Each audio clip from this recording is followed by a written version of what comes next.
María Sáenz Quesada, que estoy acá con nosotros, tiene un libro, La Argentina, Historia del país y de su gente, y yo voy a leer una frase como para empezar a hablar. Dice María: para entender el país actual, en sus múltiples orígenes étnicos y en su complejidad cultural, es necesario remontarse al dramático encuentro entre indígenas y españoles, visible todavía hoy en los rostros y en las tradiciones de muchos argentinos.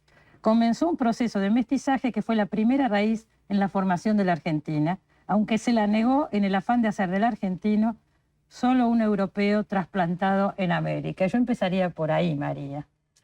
Sí, yo recuerdo siempre esa frase que no es exactamente Carlos Fuentes, pero que él repetía, que los mexicanos descienden de los aztecas, los peruanos de los incas y los argentinos de los barcos.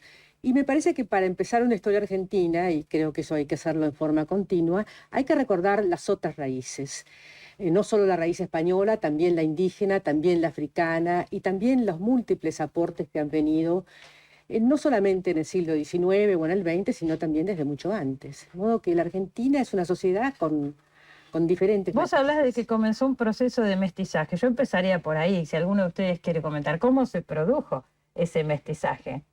Porque no fue un mestizaje armónico, digamos. Había varios sentidos. Dice, sí, a ver, Mari. Sí, yo creo que... Sí fue armónico, dice, no. No, dice, no, sí, de esto quiero más hablar, que me todo, dice. digamos, cuando hablamos del mestizaje, si uno habla en las cifras, a fines del 1800 y principio del siglo, entraron un poco más de 5 millones de personas de más de 100 países. Y tenemos que ver, digamos, una Argentina que solo Buenos Aires, el 40% de la población era extranjera. Entonces, digamos, la pregunta es cómo lograron convivir o vivir personas de tantas culturas y de mentalidades distintas. Entonces, yo creo que ese fue el primer choque cultural que Argentina no estaba preparada y que poco a poco fue creando su propia identidad. Y yo creo que hoy muchas veces nos preguntamos quién es en definitiva el argentino. O sea, cómo podemos definir al ser argentino. Y yo creo que es la confluencia de todas estas identidades y somos producto de toda esa diversidad. Sí. Yo no creo, bueno, después vendrá la Siempre se discusión. dijo que ese fue uno de nuestros grandes puntos a favor, ¿no es cierto? Claro. Esa mezcla. Sí, ese sentido de uniformidad, de un modelo único, al menos no se ha dado, y en la historia también ha habido muchas discusiones, muchas peleas, y vemos al principio del siglo también las escuelas, que se obligaba, digamos, a hablar el español porque había un temor de la pérdida de la identidad que se estaba constituyendo. Perfecto. Ahora, todo eso sucede después. Yo ahora estaba hablando, me había remontado mucho más atrás, ¿no es cierto? Antes de que esto fuera la Argentina. Porque yo creo que nos conviene empezar por ahí, porque si vamos a hablar de la inmigración del 80, qué sé yo, tenemos varios bloques, así que tenemos tiempo. Bueno, antes de que esto fuera la Argentina, lo que hubo fue un gigantesco genocidio de la historia moderna, ¿no? Por lo menos de la historia moderna, no sé si de otras, pero entonces también el resultado que se enuncia a veces un poco míticamente en términos del crisol de razas y la homogeneidad cultural supuestamente europea, que nos daría no sé qué ventajas diferenciales, eso sería un tema para discutir también. Me gustaría. Hay que verlo en esa perspectiva, me parece, ¿no? Sí, digamos, aunque en la Argentina no fue tan masivo como en otros países, digamos, No, pero a Latinoamérica, por supuesto. O sea, hay cálculos que hablan de que hubo varias decenas de millones de 50 gente, millones, 50 millones, un número que se da normalmente de pueblos originarios que desaparecieron en los primeros 150 años de este llamado encuentro de las culturas. Claro. Pero ella dice algo muy interesante, 50 millones, pero María dice algo interesante, fue un encuentro dramático, no fue, digamos, lo que aparece muchas veces en una cierta mitología, sobre todo en España, ¿verdad? Para el 5º centenario, recuerdan ustedes, había esta idea de un encuentro amistoso de las culturas. Hubo lo que dice Eduardo, en América Latina un genocidio, en la Argentina menos, también lo hubo, porque simplemente acá las poblaciones originarias eran muy escasas, muy débiles. Desde el punto de vista demográfico no había una presencia muy fuerte.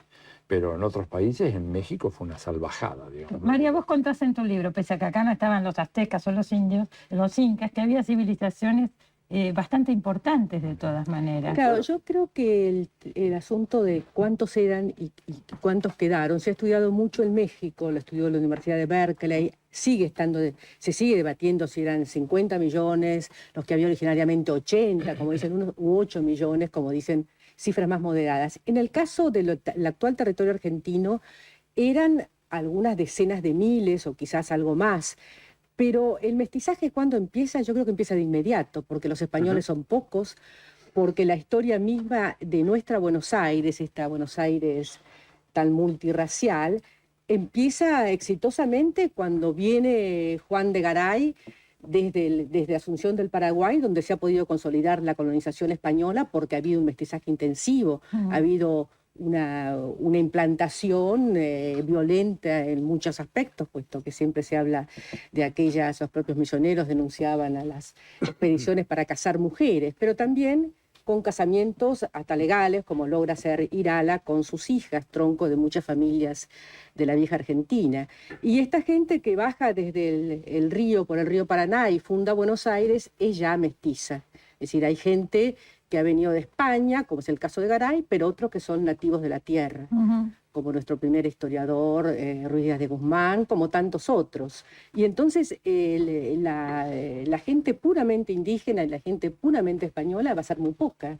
Será apreciada, inclusive hasta a la legislación española hubiera preferido que estuvieran separados en República de Españoles y República de los Indios, cada uno con sus parroquias, etc. Sí. Pero las sanciones no existen, no son especialmente graves, y de modo que este mestizaje se produce, y Sarmiento mismo lo reconoce en su famoso Recuerdo de Provincia, que él desciende de una cacica. Bueno, siempre se trata de descender de algún cacique. Una cosita sola puedo aportar, porque acá se mencionó el pasar y a mí me parece sumamente interesante, y estoy muy interesado últimamente por esto, que es que cuando se habla del genocidio latinoamericano, o de lo que después se iba a llamar Latinoamérica, ese genocidio no es solamente latinoamericano, es africano también. Es decir, hay una solidaridad de ese conflicto de origen porque los millones de esclavos, por los millones de originarios del continente africano que fueron traídos en calidad de esclavos, se incorporaron también a ese conflicto fundacional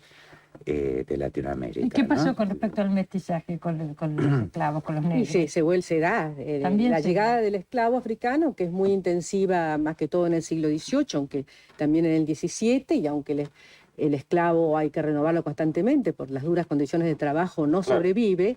Sin embargo, hay mucho mestizaje con españoles, con blancos, digamos, europeos, pero también entre indios y negros, aquel sambo, que forma parte de nuestra población criolla.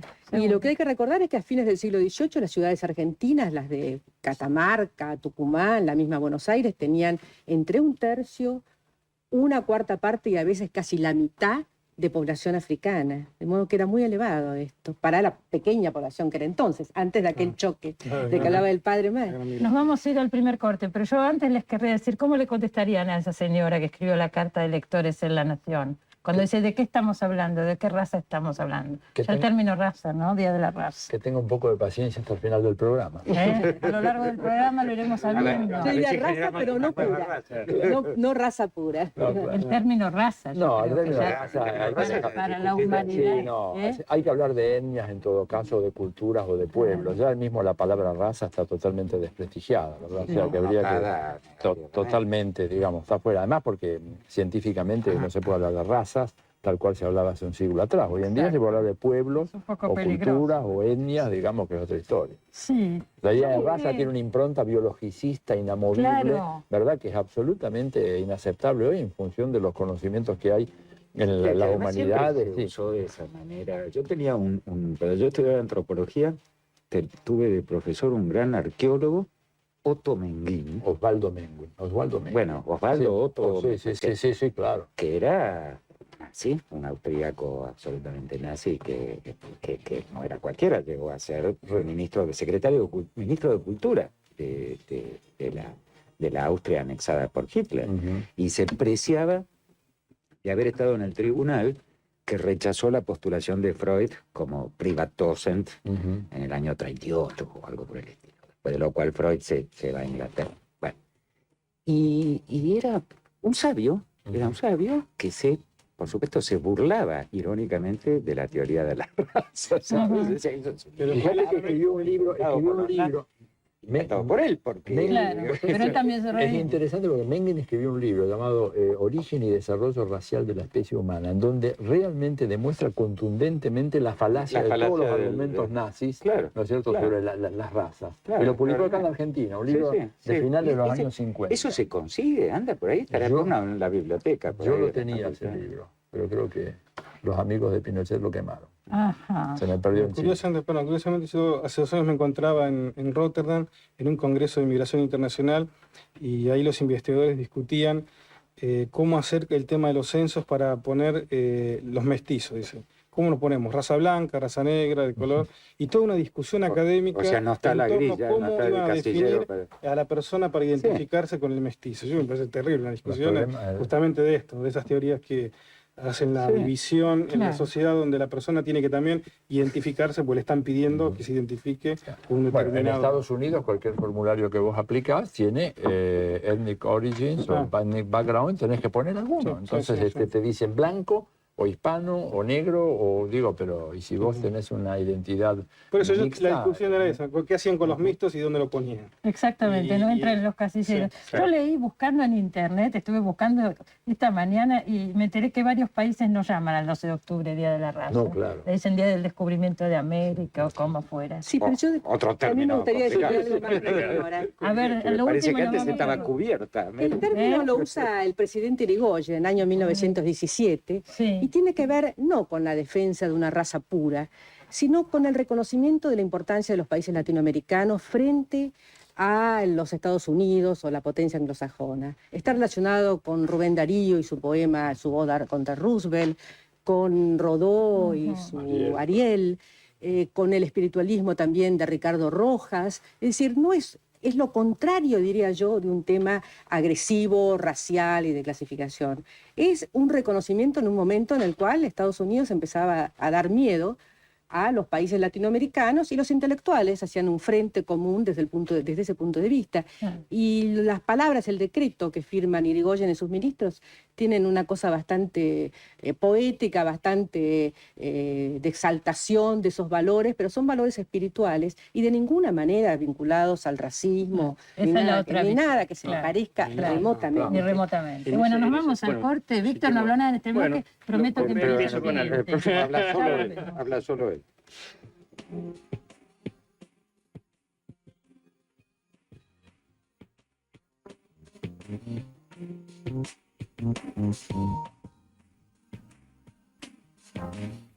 Hola, soy Hugo Conte, jugador de la selección argentina de vóley. Jugamos el Mundial en Argentina. Necesitamos, como siempre, que vengas al estadio y necesitamos que tu aliento sea limpio, sin humo, sin tabaco. Necesitamos el aire puro para que podamos respirar bien y jugar al máximo. Así que unite a nosotros por un deporte sin tabaco. Es un mensaje del Ministerio de Salud de la Nación. Transmite MS82 TV, Canal 7, Buenos Aires, Argentina. Estamos en el aire. Víctor, toda la cámara para vos. ¿Qué ibas a decir? Bueno, volviendo sobre, Padre, estamos en el aire. sobre lo que se planteaba sobre la noción de raza, no como un elemento de discriminación, sino en el sentido contrario, los tratados de derechos humanos conservan la noción de raza, pero básicamente como prohibición de que la raza sea un factor de discriminación. Y hay también el reconocimiento del origen racial como un lugar desde el cual se reclaman derechos. Eso creo que es otra de las cuestiones interesantes para Pero dice discutir. así, origen racial. Dice la prohibición de discriminación, entre otras causas, el origen nacional o social y también el origen racial. O sea, no es un factor prohibido de diferencia de trato entre personas su origen racial. También se puede agregar que la colectividad española, que le molestaba mucho el ser considerados los gallegos, entre comillas, eran los que habían pedido este reconocimiento. Y formaba parte también de un volver atrás de muchas negaciones que se habían hecho con motivo de la independencia, de un burlarse de España, etc. Bueno, tenía un sentido histórico muy concreto, que ahora, bueno, después de Hitler, todo eso, Claro, toma pero una inclusive acá, connotación como que... dice Más negativo. el representante de CELS, hay muchas lecturas Claro. del término. Claro, sí, desde ahí.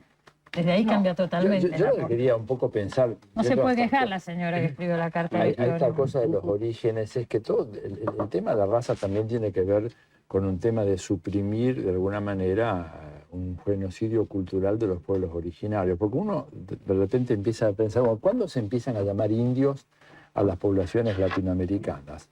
Bueno, es parte del nombre que dan los conquistadores. Después que Colón comete el malentendido, del cual somos todos hijos. Exactamente, porque en realidad se les privó el nombre, porque había mayas, había otomíes, había zapotecos, había guaraníes, había mapuches, y de repente, fíjate interesante, empieza a aparecer el nombre de indios un siglo y medio después de la conquista, para generalizar toda una masa indiferenciada, claro. ¿no es cierto? Lo mismo que decirle negros a la gente que venía de diferentes etnias africanas, que entre sí estaban profundamente enemistadas, ¿verdad? Y que eran parte de un mundo cultural y étnico muy diferenciado en África, y que llegan a América y se transforman todos en negros. Pero es que esa homogeneización era, me parece, desde el punto de vista ideológico, por llamarlo de alguna manera, les era necesaria para construir una justificación, digamos, que a su vez diferenciara, porque,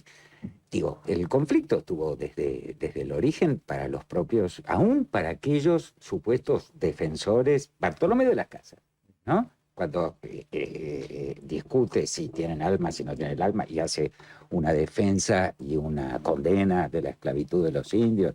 Y bueno, le preguntan, ¿y entonces qué hacemos? Y hay que traer esclavos de África. Otra vez, volvemos a lo mismo, quiero decir, ¿no? Esta permanente búsqueda.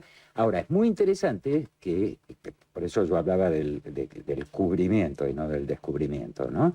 Como este conflicto original queda después en la autoimagen hegemónica que Europa se construye de la modernidad occidental, comandada por Europa, queda absolutamente cubierta este conflicto, porque muy distinto sería la imagen del sujeto, la modernidad europea está montada sobre la idea de un sujeto cartesiano, individual, autocontenido, autosuficiente, etcétera, cuando en realidad la modernidad empieza, por ejemplo, con esta discusión sobre si todos los seres humanos tienen alma o no, sobre si los negros o los indios o lo que fuese, ¿no es cierto? Es decir, el origen de la modernidad hay un conflicto mucho más múltiple y mucho más complejo que el que terminó primando como imagen de esa modernidad europea, burguesa.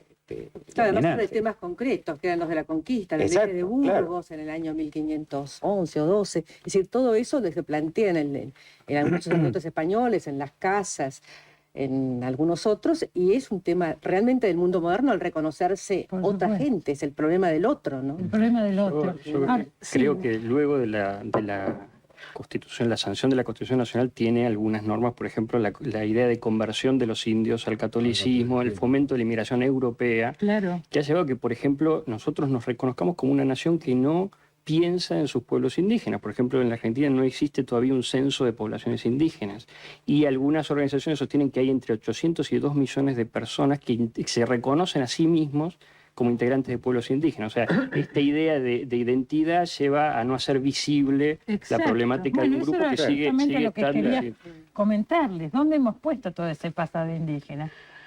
Por lo menos en Buenos Aires. Bueno, en mi caso,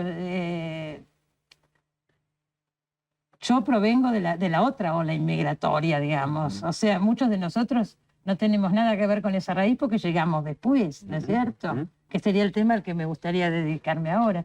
Pero de todas maneras, como identidad, ¿dónde tenemos puesto? Por lo menos en Buenos Aires, ¿no? Yo creo que estos orígenes. Yo creo que tanto en Buenos Aires como en todo el país, la gente es mestiza, está lleno de gente mestiza. Es decir, de Buenos Aires ya ni siquiera puede decir que los que circulan hasta por la calle Florida, por su centro, es gente como lo era en el siglo XIX, como lo fue en el XX. Lo que pasa es que había un poco la manía de no mirar, no observar, y no ver que lo indígena está presente en palabras, en sabores, en costumbres, en poblaciones. La población de Jujuy era casi íntegramente indígena pura y después un poco mestiza.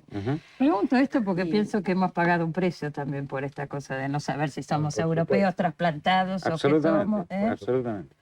Pero inclusive los afrodescendientes, o sea, nosotros nos tocó la experiencia cuando fue la preparación para Durban, de encontrarnos con personas descendientes de africanos y argentinos, o sea, afroargentinos, y uno descubrió totalmente un mundo totalmente nuevo, y ellos hablan de 1 millón también de descendientes de africanos.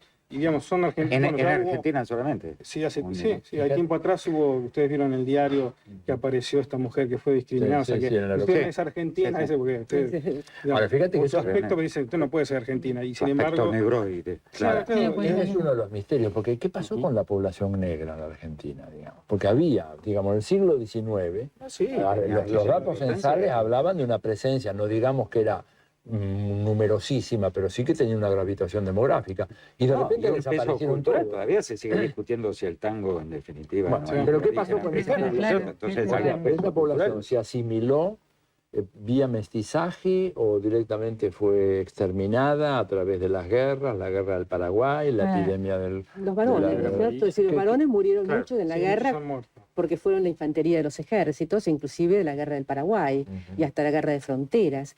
Pero las mujeres formaron parejas con otros. Claro. Hasta muchos italianos formaron parejas con negras. Eso aparece en los periódicos de la raza negra, como se llamaban raza negra, en 1880. Se enojan porque dicen las chicas más lindas de nuestra colectividad eligen a los italianos. Bueno, querrían un poco cambiar un poco, como acá se quiere en la Argentina. Yo los invito a que veamos un fragmento muy cortito de algo que dijo Torcuato Di Tella, que estuvo acá el mes pasado, ya que estamos hablando de la generación del 80, y después seguimos discutiendo, a ver qué opinan.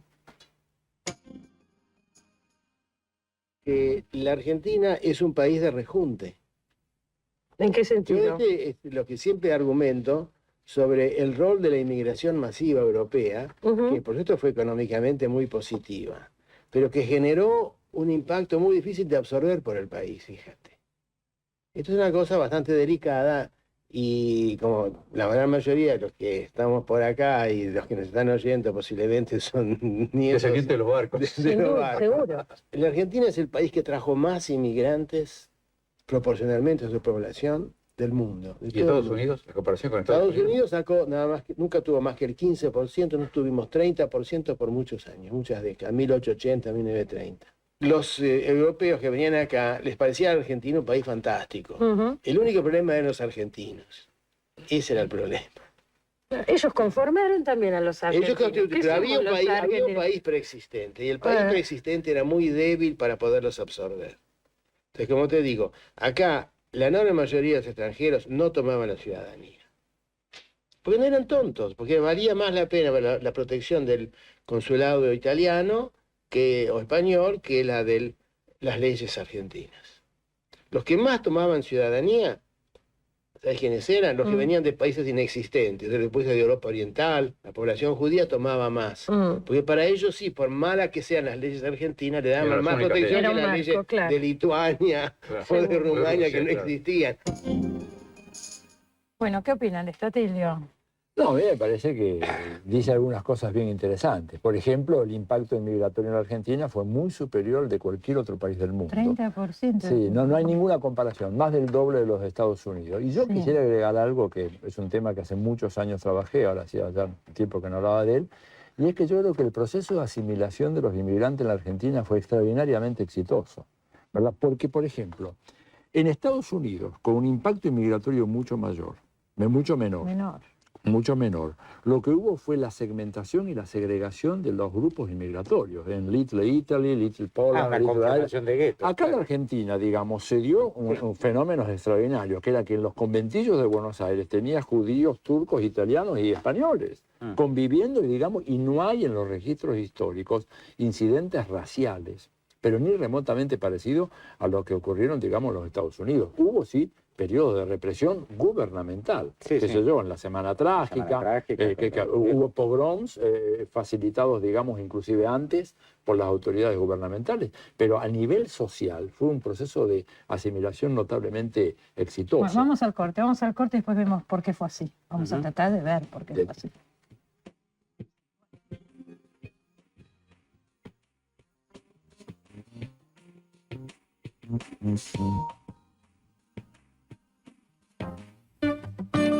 Muchas veces le hablaron de la famosa torta publicitaria, pero usted debe saber que no es la única. Hay otra torta mucho más grande.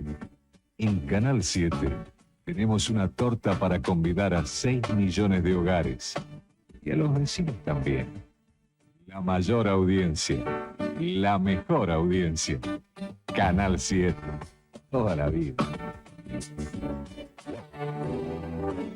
Transmite MS82 TV, Canal 7, Buenos Aires, Argentina.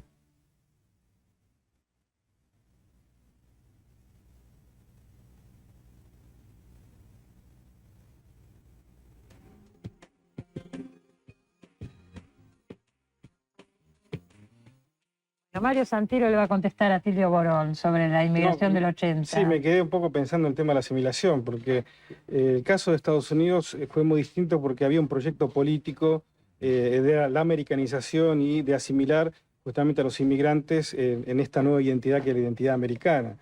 Y por eso justamente como reacción surgieron los guetos, ¿no? Porque la gente que se resistió, digamos, a esta forma de asimilación formaron estos barrios aislados, digamos, con sus propias identidades.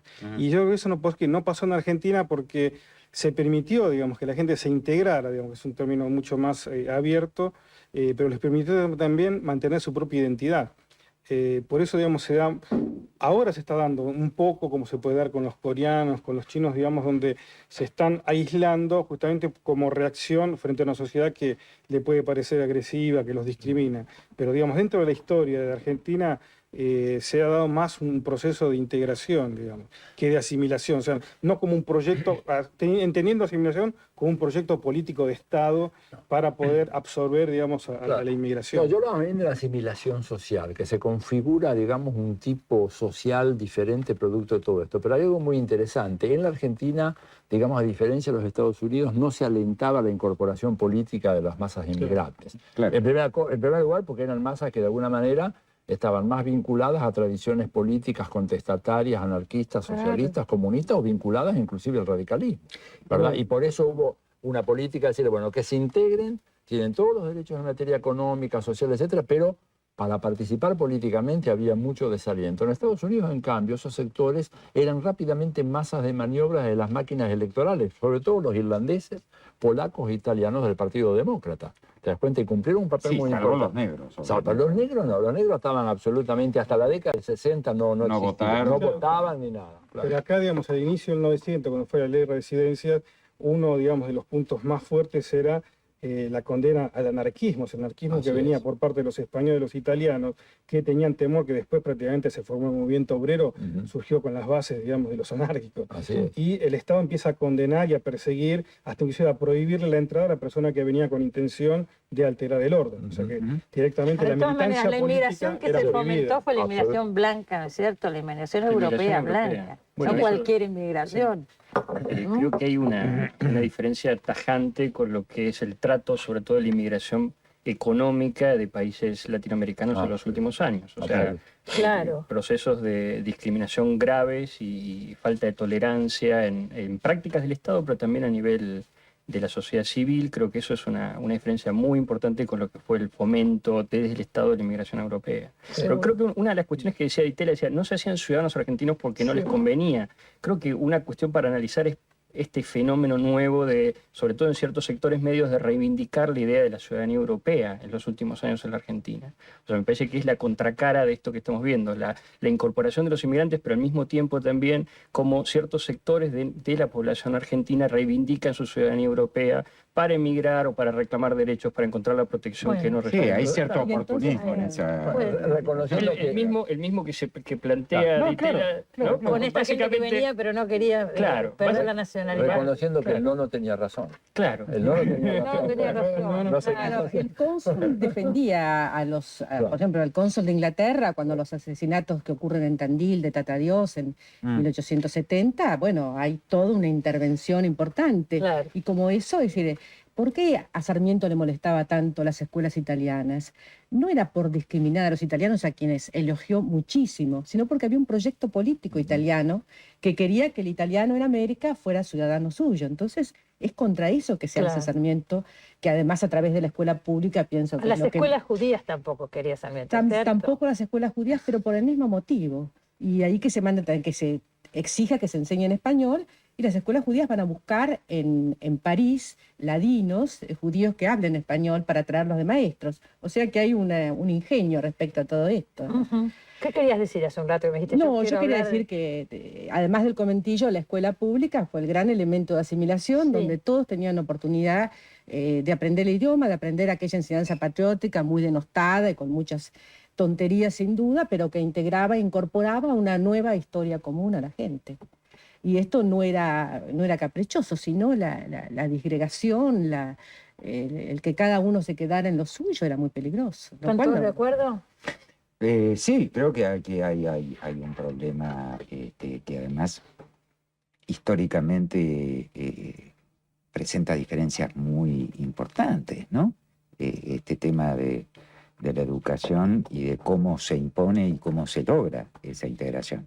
En 1789 se hace una cosa que se llama la Revolución Francesa. Entonces uno se entera, por ejemplo, de que el 80% o algo así de la gente que hizo esa revolución no hablaba francés. Hablaban gascón, bretón, vasco, languedoc, no sé. Y la lengua francesa es una lengua de élite que se impone a sangre y fuego. Se mató gente después de la Revolución Francesa para unificar.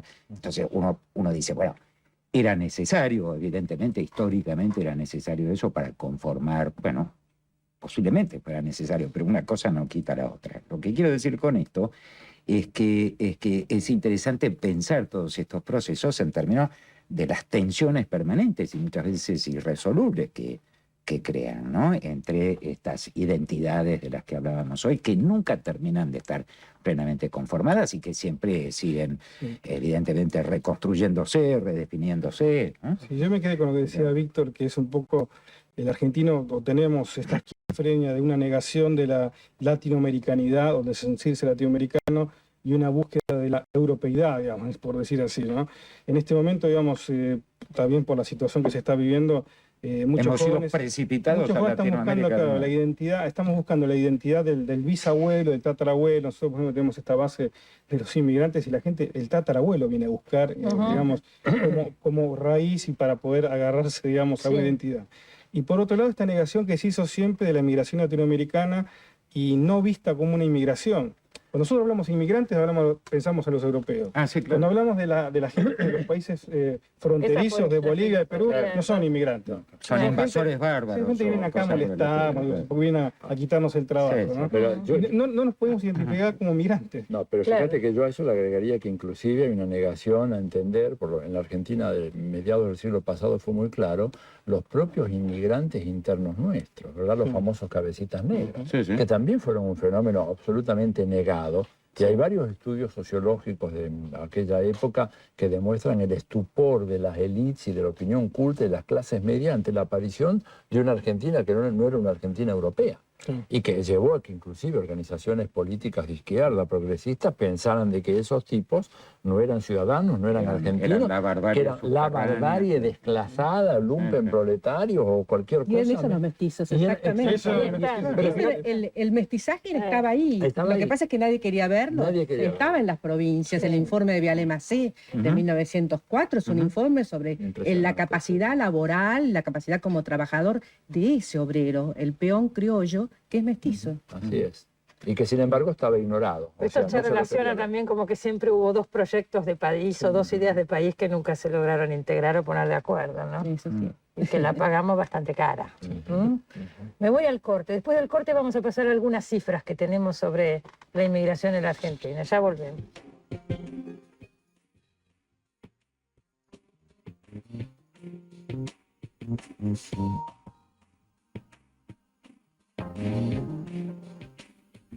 Señor productor, cumpla con el cronograma de vacunación de su ganado. Coordine con la fundación local el día en que realizará esta tarea en su campo. Ante cualquier duda o dificultad, consulte en la oficina local de SENASA. Señor productor, no pierda lo ganado. Si usted cumple, Argentina gana. Consulte al 0800-999-2380. Prepárese, ya llega Fiestas Populares.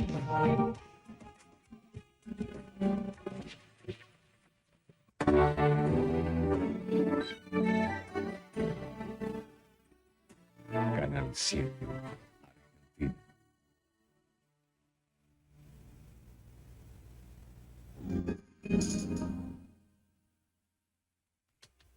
Según datos del Instituto Nacional de Estadísticas y Censos, en el año 1914, al comenzar la Primera Guerra Mundial, la población argentina estaba compuesta por un 70% de personas nacidas en el país y un 30% de extranjeros, de los que solo el 2% provenía de países limítrofes. Este último porcentaje se mantiene más o menos estable hasta los últimos datos suministrados, que pertenecen al año 1991. Con respecto a la población nativa, con los años se fue incrementando. En 1947, ya finalizada la Segunda Guerra, ascendía al 85%.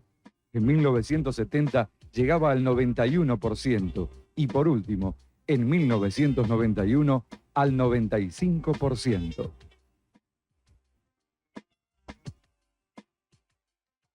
Bueno, es interesante porque la inmigración de países limítrofes fue siempre desde el 1914 por lo menos estable, 2%, 3%, nunca más que eso. Claro, y sin embargo existe esa imagen de que en los últimos años hay una especie de invasión. La aluvión, la invasión, ¿no es cierto? Y creo no que es así. es interesante el tratamiento de la inmigración de países limítrofes en el discurso político, ¿no? La ley de migraciones que la Argentina tiene en este momento es una ley dictada en la época de la dictadura, no que se está construida modificó. con esa lógica de seguridad nacional. O sea, el inmigrante viene a amenazar la seguridad del Estado. Y a quitar trabajo. En la década del 90, el discurso, sobre todo el menemismo, pone al inmigrante como un chivo expiatorio. Se extranjerizó el delito, el inmigrante viene a amenazar la fuente de trabajo. Ajá. Creo que la forma en que se ve la inmigración de países limítrofes tiene que ver también con la conveniencia del discurso político, y creo que es uno de los temas centrales en este momento. O sea, la tolerancia frente al inmigrante en la década del 90 creo que es una cuestión a analizar, sobre todo en una sociedad que está conviviendo con un 50% de su población bajo la línea de pobreza. Yo recuerdo algún índice que leí que decía que la incidencia de los inmigrantes en el índice de desempleo es del 0,02%, o sea, prácticamente nula. Sí, es casi nula, porque el 3% en el último censo del 91 son los limítrofes, que serían más o menos 850.000 personas, digamos. Sí. Y que están en la edad, digamos, laboral es mucho menos. Entonces, digamos, la incidencia es mucho menor, pero también se los acusaba por el tema de la inseguridad. Claro. Y yo creo lo más terrible que fue en estos últimos tiempos, que cuando decían que mandaban las remesas a las propias casas, en el caso de los peruanos, bolivianos, se decía, bueno, ahora se están llevando la plata de Argentina también, ¿no? Sí, se lleva a decir, sí, claro. Pero era una manera de evitar identificar a los banqueros que se llevaban miles de millones de dólares. Entonces la pobre mujer peruana, 50 pesos por Claro, conocer la capacidad laboral de todos estos, los bolivianos, con su trabajo de la tierra, con su capacidad artesanal, por ejemplo. Es decir, es una cosa que además está vinculada con el desprecio al propio argentino, al cabecita negra argentino. Pero sí, Son yo las creo dos, que es el mismo las dos grandes discriminaciones. Ahora, Víctor, yo tengo entendido, hay unas estadísticas, creo que del CELS, que el 30% de los casos de discriminación que se producen acá en Argentina son por causas de etnia o de nacionalidad. Bueno, nosotros en el último informe anual relevamos casos graves de discriminación. Hay casos gravísimos. De inmigrantes, por ejemplo, estamos en el acceso a la salud pública, hay casos graves a partir de la crisis. Tenemos nosotros llevando en este momento 15 casos de inmigrantes con HIV que no tienen acceso a tratamiento médico, y que es un derecho básico, digamos, está la vida en juego. El Ministerio de Salud lo que contesta es que no pueden ingresar al Programa Nacional de SIDA porque no tienen documento expedido por una autoridad nacional, Claro. lo cual es absolutamente contrario a las legislaciones de la Constitución, y hay personas que en este momento están muriendo, inmigrantes con HIV, por no poder acceder a esos medicamentos. Son prácticas burocráticas que reflejan formas de discriminación que están en la sociedad. No Es que están en la no solo sociedad, están en porque el también he Estado. leído muchos Están casos de naturalizadas, violencia. además. Nadie se las cuestiona. No es solamente por las medidas o por las leyes, sino por una discriminación que hay en la sociedad. Ha habido muchos casos de violencia, por Bueno, la ejemplo. mujer boliviana es emblemático que Sí. tiraron del tren con niñita, ¿no? Claro. Bueno, ese tipo de Fíjate cosas. que yo creo que la discriminación en este país, me parece a mí, tiene mucho más que ver con la discriminación que ejerce el gobierno que con la que hay en la sociedad, ¿vos sabés? El gobierno a través, digamos, de las agencias gubernamentales, a través de servicios de seguridad, ¿no es cierto?, de la CIDE, de la policía, de los aparatos represivos, Sí. ¿no es cierto?, y eso unido todavía a una no aceptación del carácter plural y multiétnico que tiene este país. Yo, por ejemplo, di una batalla infructuosa cuando fui vicerrector de la Universidad de Buenos Aires para que sacáramos el crucifijo del aula magna del Colegio Nacional de Buenos Aires, donde yo estuve en varias ceremonias como vicerrector, veía alumnos coreanos, alumnos, claro, de origen judío, alumnos argentinos, Claro. digamos, y que no tenían por qué tener ahí un símbolo religioso en un Estado que no es un Estado confesional, es un Estado laico. Por lo tanto, ¿por qué tener un símbolo de una religión? De ninguna religión. O sea, yo veo que más bien el problema pasa por esa cosa estatal y mucho menos por lo social. Yo Lo cual es- no estoy tan segura si también con ese afán de mirar a Europa y de parecerse a Europa no despreciamos en cierto punto, no estoy pluralizando, por favor, digo, no hay un alto porcentaje de la población que desprecia todo lo que suena latinoamericano.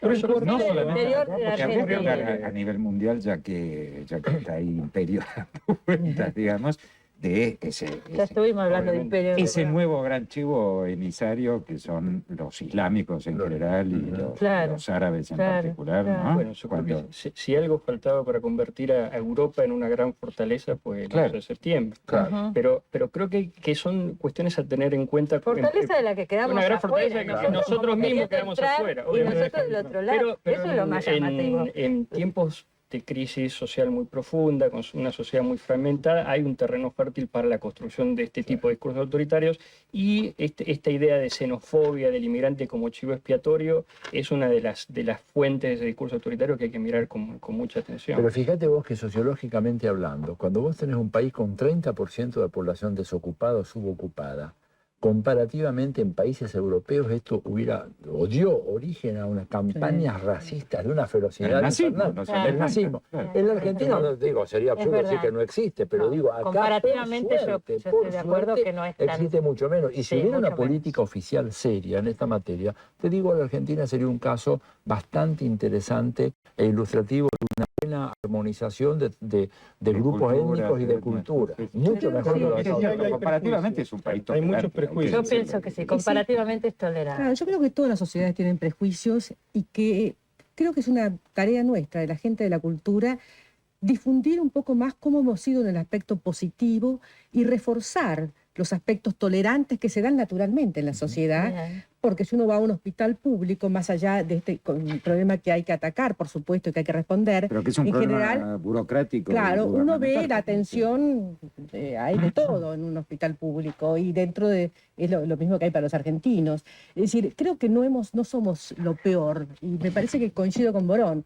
En otras circunstancias, pese a todos los conflictos árabes y judíos en Argentina, viven bien, Sí, sí, conviven. Convivir. No hubo un reflejo. Aparte, cuando uno ve esas Mecánico. imágenes de Al gente día que siguiente, muere al el llegar 11 a de las costas, y no la septiembre, dejan pasar. hubo una ceremonia con representantes de las distintas religiones, de los distintos Sí. credos y gente común, ¿no es cierto? Comparativamente somos tolerantes. De todas maneras, yo creo Lo que digo hay que, como, por supuesto, hay que creo recalcar eso, todos lo digo estos casos como porque prevención, suceden. ¿no? Claramente seguimos Bueno, teniendo la misma ley de Igual uno migraciones. podría... sí. Seguimos teniendo la misma ley de migraciones de la dictadura, no la hemos cambiado. Sí. Y hay Ese es algunos un dato. discursos que están muy afianzados en la opinión pública, como los discursos de mano dura frente al delito, que están construidos con la misma lógica de este discurso de xenofobia. Creo que somos tolerantes, pero es una cuestión a seguir con mucha atención, ¿no? Sí, digo, desde un punto de vista más filosófico, si ustedes quieren, también se podría poner en tela de juicio la palabra tolerancia, ¿no? Sí, no, Porque bueno. como dice por ahí, ¿por qué tendríamos que ser tolerantes? Si nos proponemos ser tolerantes es porque partimos de la premisa de que hay algo Que hay algo que tolerar. que tolerar. Claro. Entonces ya eso es... Ah. es una idea como la del cubrimiento y del descubrimiento. Pero a mí me Pero llama bueno, la atención el tema, digamos, como estamos antes hablando. hablaba del prejuicio en cuanto a los estereotipos que se van formando de las personas, digamos, la caricatura que se le hace. Nosotros nos tocó hacer un trabajo con los gente de Europa del Este, ucranianos, y ellos lo que decían era, nosotros nos discriminan y nos sentimos mal porque dicen que hablamos mal. sea, no va por el color de la piel, eran rubios, ¿no? Y estos se burlan porque no sabemos hablar y se sienten discriminados de esa forma. ¿No saben hablar qué? Pero en el sentido hablando del tema de los prejuicios, como nosotros a veces inventamos y le damos apodos a todas las cosas que a veces, digamos, es más grave cuando se transforma, digamos, en una violencia como esta mujer que dijo no me toque y me está ensuciando, me está insultando, digo, pero el tema de los prejuicios es muy común, digamos, más en el porteño, ¿no? El burlarse del aspecto físico de las personas. Convengamos que los porteños no hemos tenido muy buena fama, ni en el interior de la Argentina, ni en el resto de Latinoamérica. Pero ahí viene la fórmula sarmientina, ¿no? Porteño en el interior, del interior cuando estás en Buenos Aires. Yo creo que es importante evitar esas cosas, o provinciano en Buenos Aires y porteño en el interior, ¿no? Porque creo que también hay un terreno de prejuicio muy, muy fuerte, que tiene que ver además con la fisionomía tan fuerte que tienen las sociedades regionales en la Argentina, que es bueno, esa pluralidad es muy buena. A mí me parece notable, creo que es una fuente de riqueza y hay que profundizar. ¿Y por qué no la logramos integrar? ¿No? Porque es un país joven, digamos, y en donde lamentablemente no hemos tenido buenos gobiernos. Digo, si uno sería para otro programa, una historia panorámica de un siglo de gobiernos en la Argentina, hemos tenido muy pocos intervalos de buenos gobiernos capaces de haber llevado adelante una política de integración cultural, territorial, étnica, digamos que tendríamos que haber hecho. Pero bueno, ahí te dejé una cosa que puede ayudar en ese sentido. Desde hace media hora más o menos, tengo a Emilio Borón diciendo, por favor, mostrá este libro, se los muestro, porque es más allá del pensamiento único y está escrito por cuatro jóvenes graduados en ciencias económicas, que Claxo de Claxo. No, es un concurso que hicimos junto con la UNESCO, sí, ¿verdad? Vamos a promocionar a estos jóvenes. Exactamente, entonces, para promover un pensamiento alternativo al dominante. ¿Cuánto se está escribiendo y cuánto se está haciendo? Así es. Bueno, eso es muy impresionante. Es muy impresionante. En medio de la más furibunda crisis histórica, la cantidad de producción cultural que hay es grande. Es posiblemente... Ahí estamos como los alemanes en la década del 30 también. Ojalá que nos terminemos igual.